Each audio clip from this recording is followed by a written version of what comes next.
আসসালামু আলাইকুম। অধ্যায় দি অ্যাকাউন্টিং প্রসেস থেকে 2 নম্বর ক্লাস। প্রয়োজনীয় বেসিক নিয়মকানুন আগের ক্লাসে বোঝানো হয়েছে। সরাসরি আমি ম্যাথের সমাধানে যাচ্ছি, সবাই ধৈর্য ধরে সম্পূর্ণ ক্লাসটা দেখো। Mister Aqib started his own delivery service. Aqib deliveries on January 1, 2019।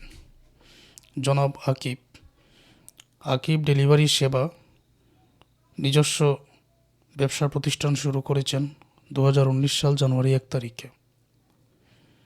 করণীয় হলো give journal entries two record the above transaction. উপরে লেনদেনগুলোকে জাবেদা দাখিলায় লিপিবদ্ধ করার জন্য বলা হয়েছে। আচ্ছা, তাহলে একটা একটা করে লেনদেন পড়ে আমি তোমাদের হাতে কলমে বুঝিয়ে দিচ্ছি, সমাধানটা দেখিয়ে দিচ্ছি। একটা টেবিল আমাদের অঙ্কন করে নিতে হবে এরকম।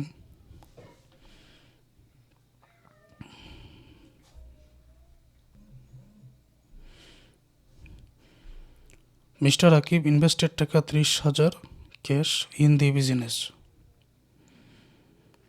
জনাব আকিব বিনিয়োগ করেছেন 30,000 টাকা নগদ ইন দি বিজনেস, ব্যবসায়ের মধ্যে।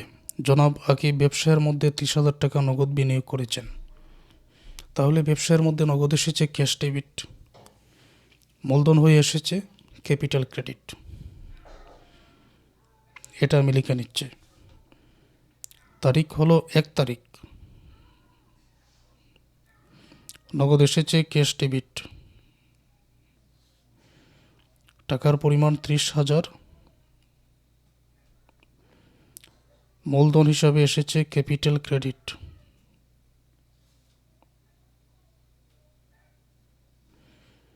টাকার পরিমাণ 30,000।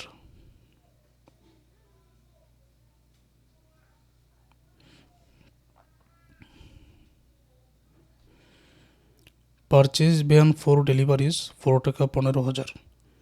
Mister Akib paid taka 5,000 in cash and signed a note payable for the remaining balance. Purchased van ক্রয় করা হয়েছে এখানে ডেলিভারির জন্য 15,000 টাকা দিয়ে। ব্যান যেহেতু ক্রয় করা হয়েছে, ব্যান একটা সম্পদ, ব্যবসার মধ্যে ব্যান অথবা সম্পদ এসেছে, তাহলে ব্যান ডেবিট 15,000 টাকা। 15,000 টাকা দিয়ে ব্যান ক্রয় করে 5,000 টাকা নগদে পরিশোধ করেছেন, তাহলে নগদ চলে গেছে cash credit 5,000। Signed a note payable for the remaining balance. 15,000 টাকার ব্যান, 5,000 টাকা নগদে পরিশোধ, রিমাইনিং ব্যালেন্স যেটা বাকি রইল 10,000 টাকা। এই 10,000 টাকার জন্য নোট পেবলে সাইন করা হয়েছে নোট পেবল প্রদেয় বিল, যে বিলের টাকা দিতে হয়। অতএব এতে দায় বৃদ্ধি পেয়েছে। যেহেতু দায় বৃদ্ধি পেয়েছে, তাহলে নোট পেবল হবে ক্রেডিট। এখানে ব্যান ক্রয় করা হয়েছে, ব্যান ডেবিট 15,000, নগদ গেছে 5,000, ক্যাশ ক্রেডিট 5,000। দায়ের বৃদ্ধি পেয়েছে বাকি 10,000 টাকার জন্য, ওই রিমাইনিং ব্যালেন্স যেটা বলা আছে, তাহলে নোট পেবল ক্রেডিট ওই 10,000, ওইটাই আমি লিখে নিচ্ছি। তারিখ হলো 2 তারিখ।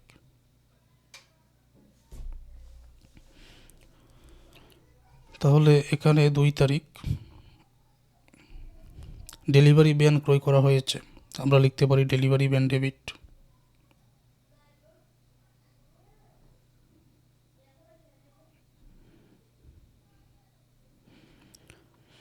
ডেলিভারি ব্যান ডেবিট টাকার পরিমাণ 15,000। নগদ চলে গেছে 5,000।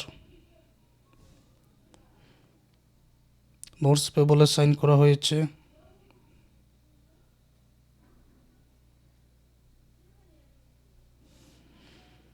বাকি 10,000, নোটস পেবল ক্রেডিট 10,000।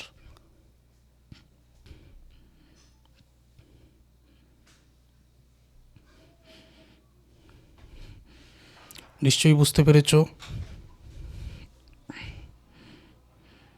পেইড টাকা 750 for office rent for the month. Paid মানে পরিশোধ, অফিস রেন্ট অফিস ভাড়া, মাস মানে এই মাসের ভাড়া পরিশোধ 750 টাকা, মাসের ভাড়া পরিশোধ 750 টাকা, অফিস রেন্ট অফিস ভাড়া। নগদ চলে গেছে, তাহলে ক্যাশ ক্রেডিট। নগদ চলে গেছে ব্যয়ের মাধ্যমে, ব্যয় হলো অফিস রেন্ট, আমরা লিখব অফিস রেন্ট এক্সপেন্স ডেবিট। নগদ চলে গেছে cash credit.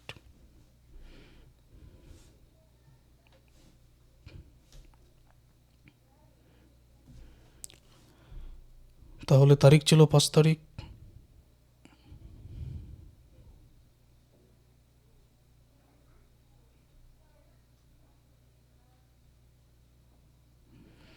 Office rent expense debit 750, নগদ চলে গেছে ক্যাশ ক্রেডিট 750।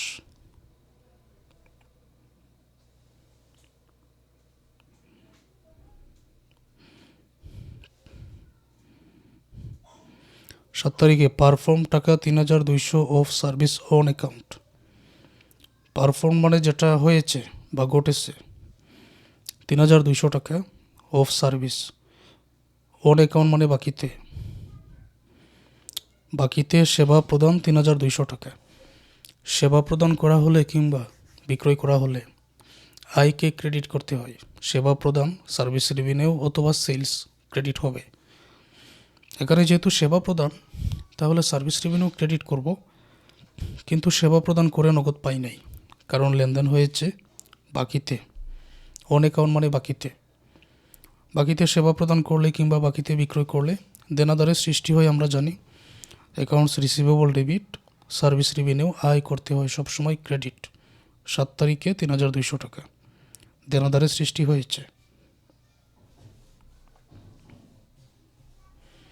তাহলে 7 তারিখ accounts receivable debit,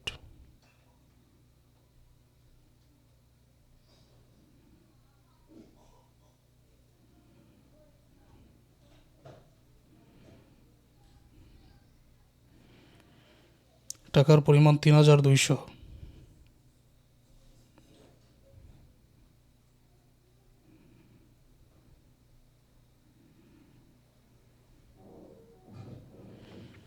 service revenue credit টাকার পরিমাণ 3200।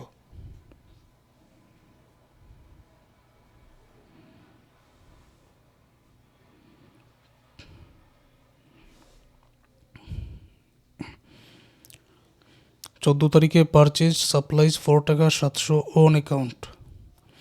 পারচেজ মানে ক্রয়, সাপ্লাইজ সামগ্রী বা সরবরাহ 700 টাকা অন অ্যাকাউন্ট, ধারে কিংবা বাকিতে। অন অ্যাকাউন্ট মানে বাকিতে, বাকিতে সাপ্লাইজ ক্রয় 700 টাকার। তাহলে সম্পদ ক্রয় করা হয়েছে, সাপ্লাইজ, সাপ্লাইজ হবে এখানে ডেবিট, কিন্তু নগদ যায় নাই কারণ বাকিতে ক্রয়। বাকিতে যেহেতু ক্রয়, তাহলে পাওনাদারের সৃষ্টি হয়েছে, অ্যাকাউন্টস পেবল হয়ে যাবে ক্রেডিট। সম্পদ ক্রয় করার কারণে সম্পদ debit, supplies debit, accounts payable credit. এটা আমরা লিখে দিচ্ছি। 14 তারিখে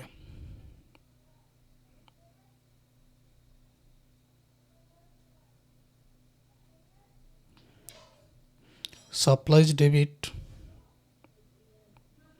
700 টাকা, অ্যাকাউন্টস পেবল ক্রেডিট।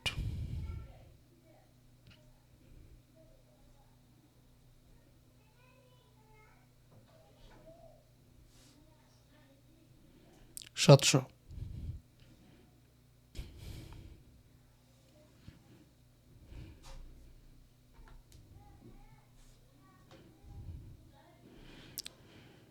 রিসিভ টাকা 1200 for service provided on January 7।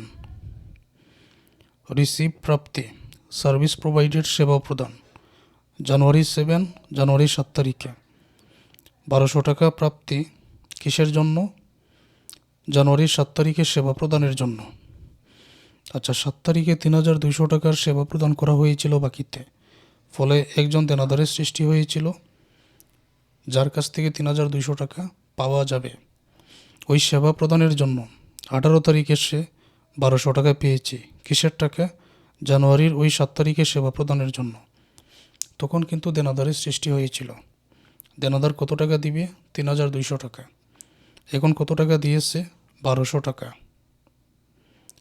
3200 টাকার মধ্য থেকে দেনাদার দিয়েছে 1200 টাকা। তো এখনও দেনাদারের কাছ থেকে পাওয়া যাবে 2000 টাকা। এখন কথা হলো 18 তারিখে এটা যাবে, তা দেখিলে কী হবে?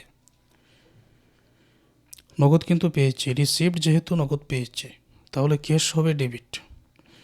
এখন 18 তারিখে এসে কিন্তু সেবা প্রদান করিনি, সেবা প্রদান করেছি 7 তারিখে।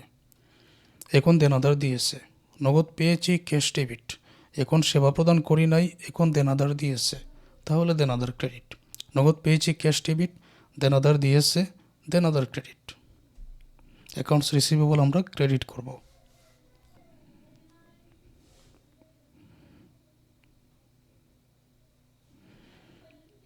নগদ পেয়েছি, ক্যাশ ডেবিট, টাকার পরিমাণ 1200।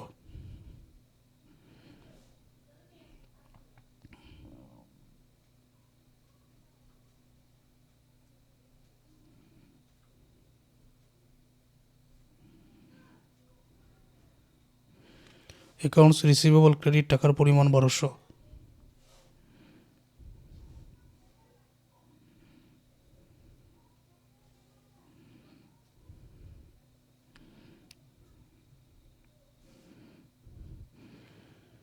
Made a cash payment of taka 6500 on the note payable. Made a cash payment, নগদ পরিশোধ 6500 টাকা অন দি নোট পেবল, প্রদেয় বিলের 6500 টাকা নগদে পরিশোধ। তাহলে নগদ চলে গেছে, ক্যাশ হবে ক্রেডিট। নগদ চলে গেছে কিসের মাধ্যমে? প্রদেয় বিলের টাকা পরিশোধ করে। অতএব নগদ চলে গেছে, ক্যাশ ক্রেডিট, ক্যাশ হবে এখানে ক্রেডিট। প্রদেয় বিলের টাকা পরিশোধ করে নগদ চলে গেছে, প্রদেয় বিল হবে এখানে ডেবিট। নোট পেবল ডেবিট, নগদ চলে গেছে, ক্যাশ ক্রেডিট।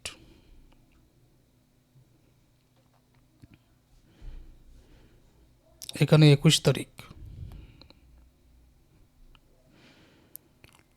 নগদ কিন্তু চলে গেছে, ক্যাশ ক্রেডিট। আর নোটস পেবল,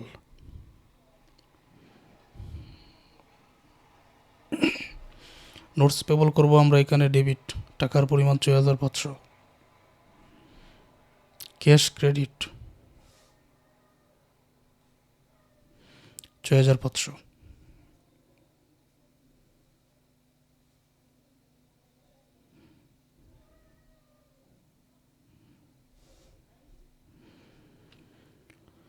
রিসিভড ক্যাশ টাকা 1850 as full settlement of remaining money for service provided on January 7। Received cash নগদ প্রাপ্তি, ফুল সেটেলমেন্ট পূর্ণ নিষ্পত্তিতে, remaining money for service provided on January 7। জানুয়ারি 7 তারিখে যে টাকাটা বাকি ছিল ওই টাকার পূর্ণ নিষ্পত্তিতে 1850 টাকা নগদ প্রাপ্তি। এই হলো বাংলা অর্থ। 7 তারিখে সেবা প্রদান করা হয়েছিল 3200 টাকার, ফলে দেনাদারের সৃষ্টি হয়েছিল টাকার পরিমাণ 3200। 18 তারিখে 1200 টাকা পেয়ে গেছিলাম, বাকি রইল 2000 টাকার। 2000 টাকার পূর্ণ নিষ্পত্তিতে বর্তমানে 1850 টাকা নগদ প্রাপ্তি। যেহেতু নগদ পেয়েছি তাহলে ক্যাশ ডেবিট। 1850 টাকা যেহেতু পেয়েছি, এখানে পাই নাই কত টাকা? 150 টাকা। 150 টাকা হলো ডিসকাউন্ট। সম্পূর্ণ বইয়ের বেসিকের 2 নম্বর ক্লাসের শেষের দিকে আমরা আলোচনা করেছি কোনো লেনদেনের মধ্যে যদি নগদান ডেবিট হয় ডিসকাউন্টও ডেবিট, নগদ যদি ক্রেডিট হয় ডিসকাউন্টও ক্রেডিট। যেহেতু এটাতে নগদ পেয়েছি ক্যাশ ডেবিট, ডিসকাউন্টও ডেবিট 150 টাকা। নগদ পেয়েছি ক্যাশ ডেবিট, ডিসকাউন্টও ডেবিট। আমাদের কিন্তু এখন দেনাদার দিয়েছে। 7 তারিখে দেনাদারের সৃষ্টি হয়েছিল, এখন দেনাদার দিয়েছে। Accounts receivable credit. তো টাকা লেখার নিয়মটা কি এখানে বোঝাই। 28 তারিখ নগদ পেয়েছি, ক্যাশ ডেবিট। 1850।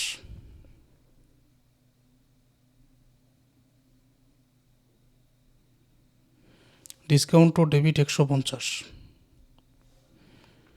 দেনাদার দিয়েছে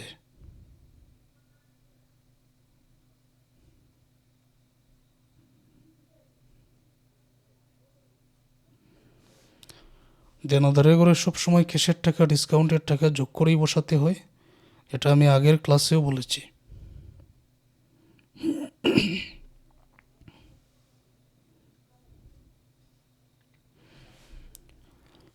নগদ পেয়েছি ক্যাশ ডেবিট হলে ডিসকাউন্ট ও ডেবিট, এই দুইটা যোগ করেই কিন্তু দেনাদারের ঘরে 2000 টাকা লিখতে হয়।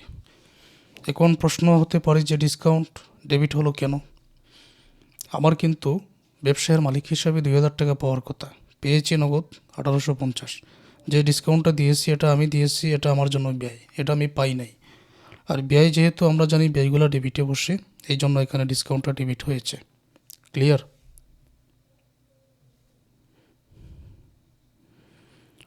পেইড টাকা 1200 for employee salaries and 800 for advertising bill. Paid মানে পরিশোধ, কর্মচারীর বেতন বাবদ 1200 টাকা পরিশোধ আর বিজ্ঞাপনের বিল বাবদ 800 টাকা। দুইটার মাধ্যমে নগদ চলে গেছে, দুইটারই ক্যাশ ক্রেডিট একসাথে লিখে দিব। আর ব্যয়গুলো ডেবিট, স্যালারি এক্সপেন্স ডেবিট হবে, অ্যাডভার্টাইজিং এক্সপেন্সও ডেবিট হবে। দুইটার টাকা যোগ করে আমরা ক্যাশ করে দিব ক্রেডিট। কীরকম? এই যে দেখো,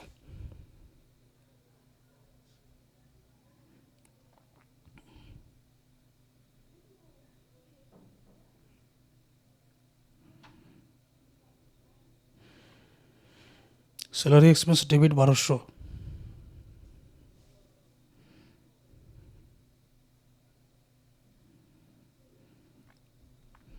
অ্যাডভার্টাইজিং এক্সপেন্স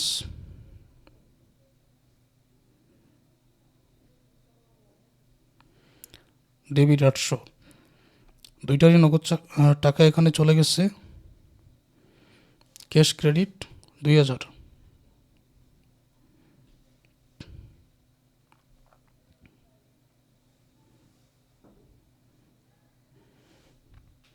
আশা করছি এটা বুঝতে পেরেছ।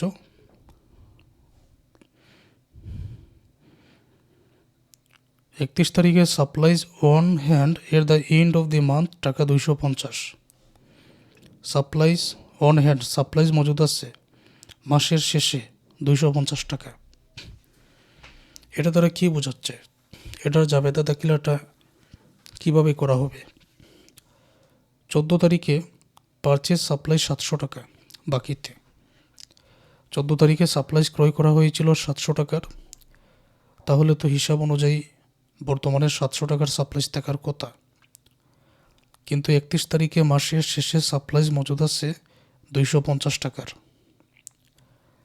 বাকি 450 টাকার সাপ্লাইজ তাহলে কোথায় গেল? ব্যবহার হয়ে গেছে। অতএব এটা কী বোঝাচ্ছে? হিসাব অনুযায়ী 700 টাকার সাপ্লাইজ থাকার কথা আছে 250 টাকার, 450 টাকার সাপ্লাইজ তাহলে কোথায় গেল? এটা ব্যবহার হয়ে গেছে। এখন সাপ্লাই যদি ব্যবহার হয়ে যায় তাহলে এটার জন্য নির্দিষ্ট একটা জার্নাল সব সময় লিখতে হয়। পরবর্তী অধ্যায়ে অ্যাডজাস্টিং এন্ট্রিজ করলে এই নিয়মগুলো আরও আলোচনা করা হবে। আপাতত শুধু এতটুকু মনে রাখো, সাপ্লাইজ যদি ব্যবহার হয়ে যায় তাহলে এটার জন্য নির্দিষ্ট একটা জার্নাল সব সময় লিখতে হবে। কি সেটা? এরকম, supplies expense debit, supplies credit, সবসময় এটাই লিখতে হবে। টাকার পরিমাণ 700 থেকে 250 বিয়োগ করে 450 টাকা, এটা আমি এখানে লিখে নিচ্ছি।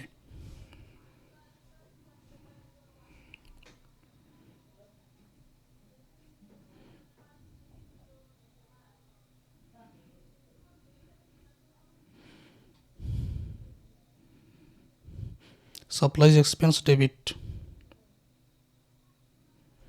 450 টাকা,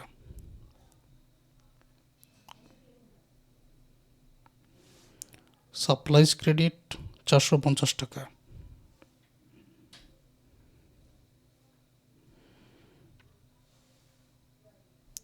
সাপ্লাইজ যদি ব্যবহার হয়ে যায় তাহলে সব সময় তোমাদের এই জাবেদা দাখিলাটাই দিতে হবে, এটা মনে রাখতে হবে।